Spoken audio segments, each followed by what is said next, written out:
So we gave her Ritalin for the first day, and the next day my husband just took the whole batch and flushed it down the toilet. After that experience and also the research I've had, I tend to think differently. I know it's just a matter of time before we have to either consider the medication part of it or something more drastic. But until then, medication is not on the table for us.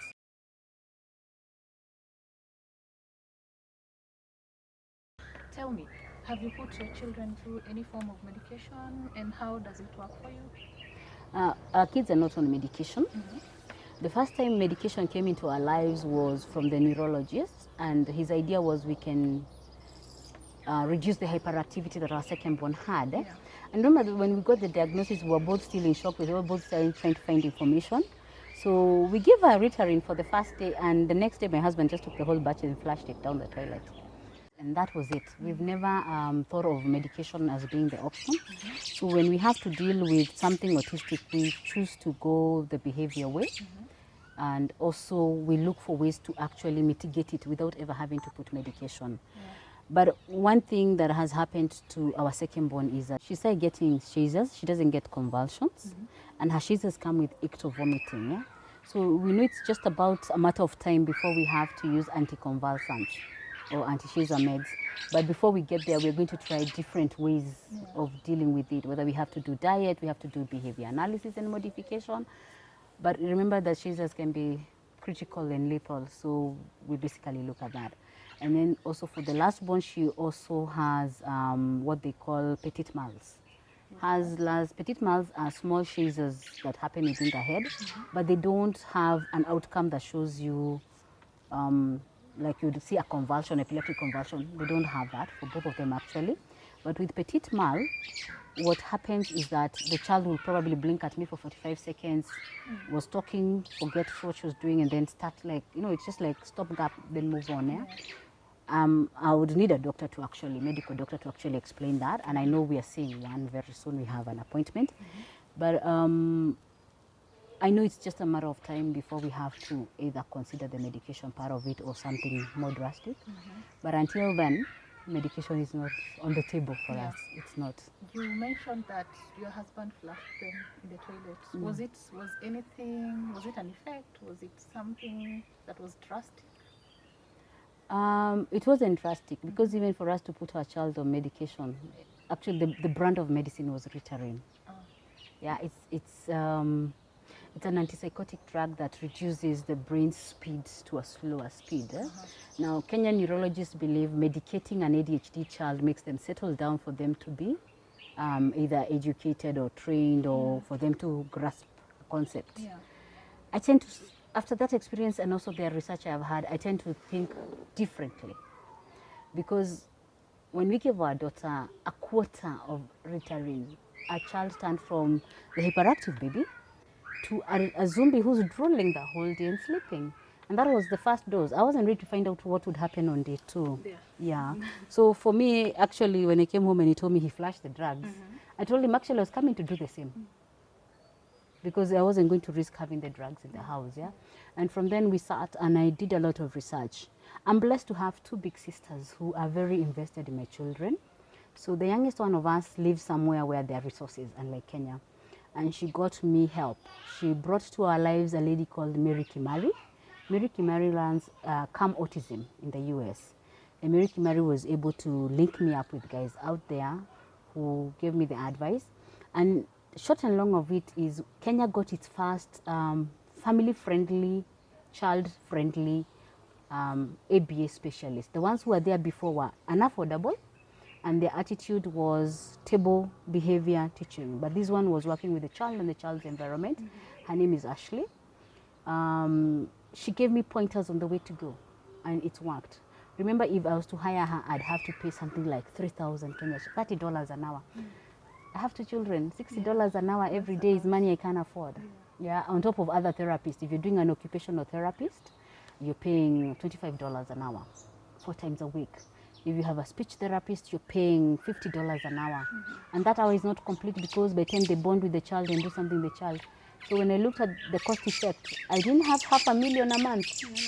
So YouTube has been my biggest teacher, and my friends, yeah, who are professionals in this area.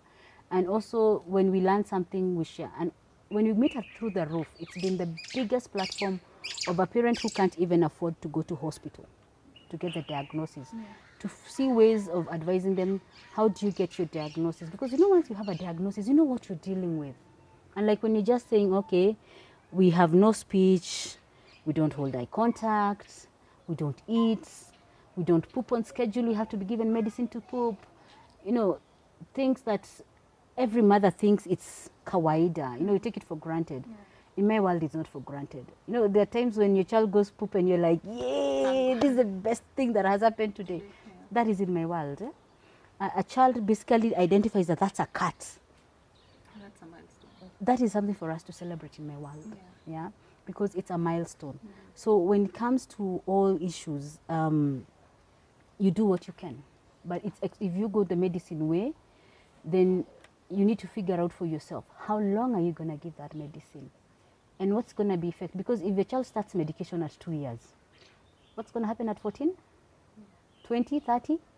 And don't forget that if you're taking medicine for a long time, there are other organs involved. Are you going to pick other problems? Yeah? Or what are you going to do? And the fact that this medicine is not cheap, like during COVID, a lot of children have died, especially from the cerebral palsy world, yeah? That we know their mothers. We sit, I'm sure you sit on through the roof, this funeral, that matanga. There have been a number of them. Yeah, and that is just because either the drug disappeared from the market or it became too expensive for that parent. Or even when the choices are between food and medicine, food becomes the first thing. So when you see a family can't afford food, clearly they can't afford medicine. So there are a lot of decisions to make. But for us, medication is not one of them until it becomes absolutely no way out. Yeah. And when you're accessing help, I'm talking in reference to accessing help, justice and education, but let's start with health. How is the insurance system in this country, and does the government and the support and everything help it? Okay, if you take a private cover with any of the many, the moment you put autism on that paper, they pre-exist you on any other condition that they may think comes with autism. And it's been a struggle, it's still an advocacy issue going on, because I'm still waiting for them to tell us autism is what medical disease, because it's not. It's a neurological condition that does ABCD. A lot of insurance covers do not pay when you have seizures or convulsions, and autism was on the cover, because they always insist that the reason why your child had this is because they have autism. And we keep on telling them, even somebody with malaria gets a convulsion. Anybody with a high fever gets a convulsion. So this argument has been going on, especially for those of us who have private covers. Most companies that provide corporate covers end up with either limits or exclusions, unless they're big bargainers. I know of two big companies in this country where it's absolutely 100% cover. They even, if you have a child with special needs, they add to your cover. Yeah. So for those who work for those organizations, they have some of the best cover. They even get paid for the therapists. NHIF only pays the usual medical. You have a cold, you have what, and they will pay for the MRI and the CT scan, but they don't pay for EEGs. But you see, you have, let's say your child is sick and you're being told you have to wait for 3 days for this to be approved. Clearly, you don't have 3 days for an MRI to be approved. Your child has convulsed, is in a coma. The neurologist doesn't know what to do until they get an MRI. And even when a doctor asks for it before, as they see the signs coming, they have this long list of justification. So the pressure for getting help becomes very expensive. It costs you 18,000 or 19,000 for an MRI. It costs you about 11,000 for a CT scan. It's really those who develop chest complications because of their bodies don't have thermostats. They don't know when they're cold and when they're hot. Yeah. For an injury, because maybe they fell in the middle of a convulsion. So you end up paying a lot. And then EEGs are, not that people swallow painkillers. EEGs in our lives are like that. You basically do not go 3 months for most kids without an EEG, because the doctor needs to know what's going on in our brain. The brain activities, based on what he's seeing or they're seeing, needs to be done. So, and that is not covered by anyone. apart from maybe those who have very good protected corporate covers. So what I would say at this point is that access to health is impossible. When it comes to drugs, for those who use drugs like Epilium, Clobazam, Lactam, and the many other drugs they use, it's also expensive. Yeah, and you can only get services to this far. So you find a lot of, like during COVID, a lot of people could not afford drugs. Something that was maybe costing 350 for a week's dose became 4,000, 3,000 for a week's dose. It's like 100-fold. 1,000-fold. Yeah. Yeah, so it became very crazy. And I think at some point, even on Through the Roof, we had a campaign to raise money for medicine. Somebody came through the network of lottery and somebody. And remember that because of the neurological problems we have, yeah, when it comes to COVID, let's now like just look at COVID situation. We were the first to isolate. Even before the government said, hey, this is happening, we need to like lock down or do whatever. I will tell you this, we had already isolated because nobody wanted to end up risk their child. And then looking at what was happening in the other world, if your child got sick, they were isolated from you, meaning their communication channel disappeared. Yeah. And we were wondering, so if this happens, am I going to be isolated from my child or am I going to be admitted with my child? What happens to the rest of the children at home? And for some, because of what we call comorbid conditions, these are conditions that come because you're autistic and your body can't handle. It meant that then they would actually die. It was an absolute sentence. They were not coming home. So we isolated early. And then because of, unfortunately, the poverty scale is higher within the special needs families.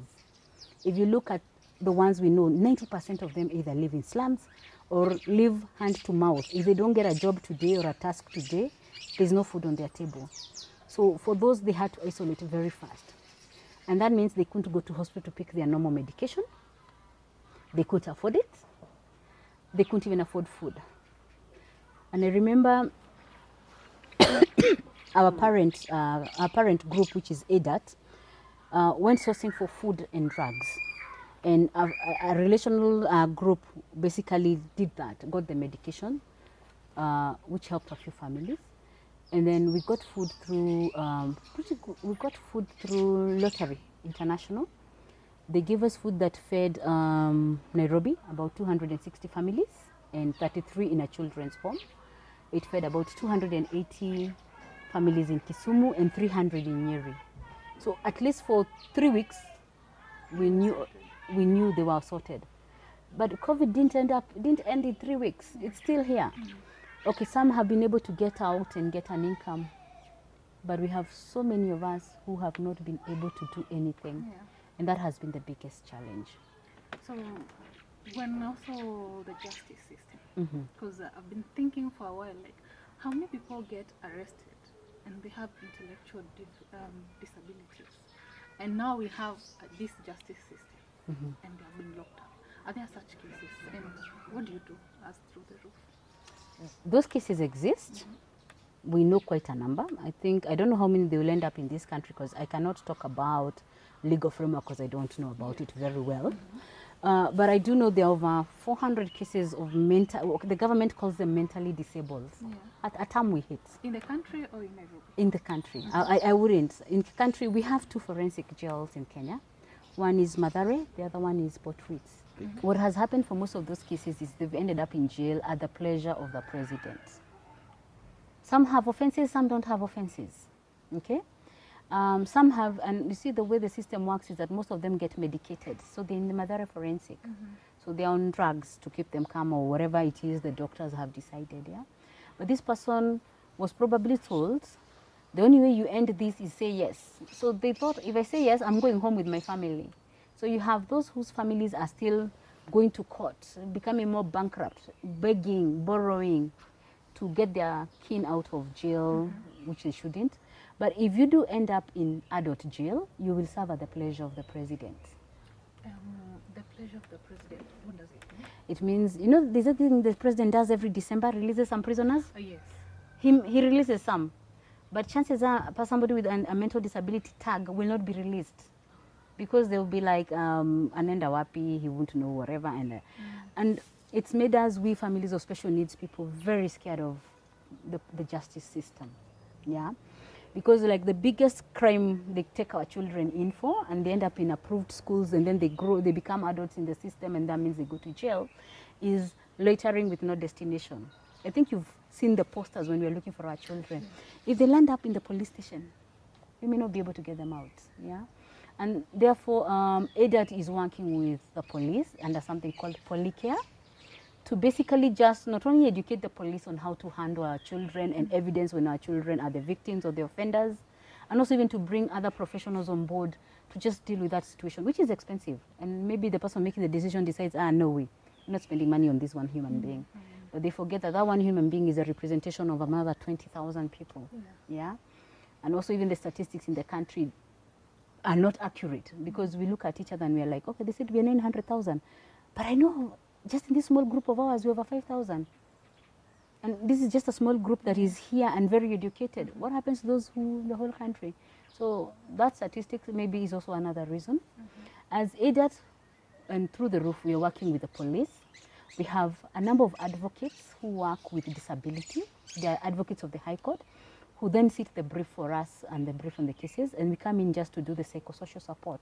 Because when somebody who has autism, because that's what I'm familiar with, is not able to talk in court, it will just be adjourned for the next and to forever stay in the system. So we come in to help the intermediary understand what the person is saying or not saying, and even interpret. Because sometimes, they have this blank look in court, and the judge thinks they're just being offensive, yet they have no idea what you're talking about. So we come in and help with that. I'm hoping that we'll reach a point whereby the justice system will come and say, hey, ADAT, and every other advocacy body, let's sit. Let's find a way around this and let's sort this out.